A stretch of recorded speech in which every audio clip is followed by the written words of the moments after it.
vó, me ajuda, por favor.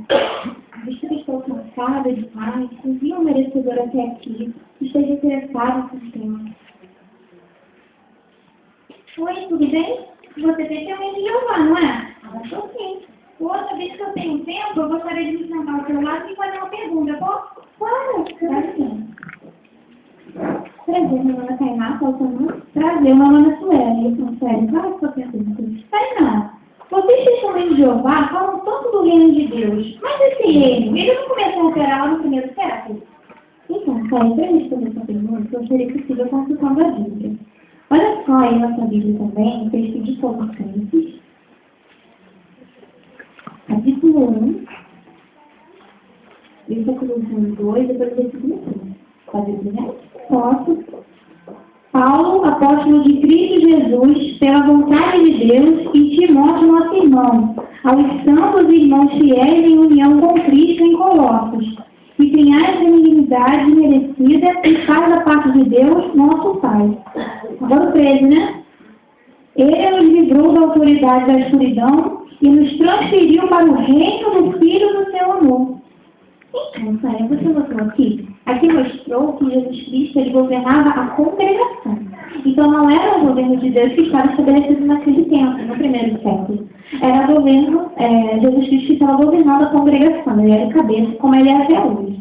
Porém, Sueli, até alguns ungidos no passado, eles pensaram desse modo como você. Acharam que o governo de Deus já estava estabelecido naquele tempo.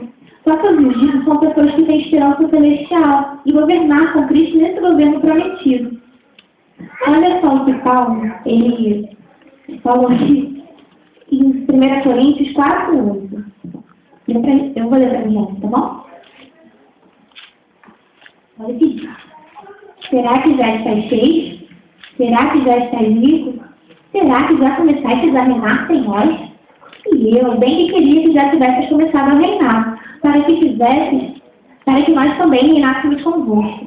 Então, se a gente anotou aqui, aqui mostrou que o governo de Deus, se ele tivesse estabelecido naquele tempo, então eles já estariam governando juntos também. Esses ungidos já estariam com Cristo no céu. Então, só raciocínio lógico, deve entender? É verdade, entendi sim. Mas então já não é do jeito que meu pastor me explicou. Então o reino de Deus não foi estabelecido lá naquela época, é isso? Isso mesmo, é.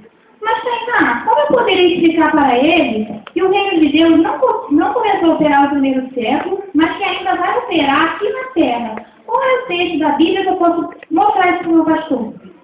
Então, o texto-chave para você provar isso bem mais fácil é o texto de Revelação, capítulo 12, versículo 12. Acompanhe na sua Bíblia. Revelação, capítulo 12, versículo 12. Eu leio, tá? Por esta razão, regozijai-vos, ó céus, e vós os que neles residis. Ai da terra e do mar, porque desceu a voz do diabo, tendo grande ira, sabendo que ele tem quanto período de tempo. Você notou aqui que mostrou que ele já está estabelecido no céu. Tanto que Satanás já foi expulso aqui para a terra. Porém, ele está governando, Satanás ainda está iniciando sua influência. Então, o governo de Deus ainda não foi estabelecido aqui na terra. Então, a gente vai notar que o governo de Deus foi estabelecido aqui na terra, quando mudar essa cena do mundo. Poxa, interessante, hein? Gostei muito da sua explicação. Então, eu já vou agora mesmo marcar na minha Bíblia esse texto para mostrar no pastor agora mesmo. Muito obrigada pela sua explicação, viu? Eu te agradeço, senhora.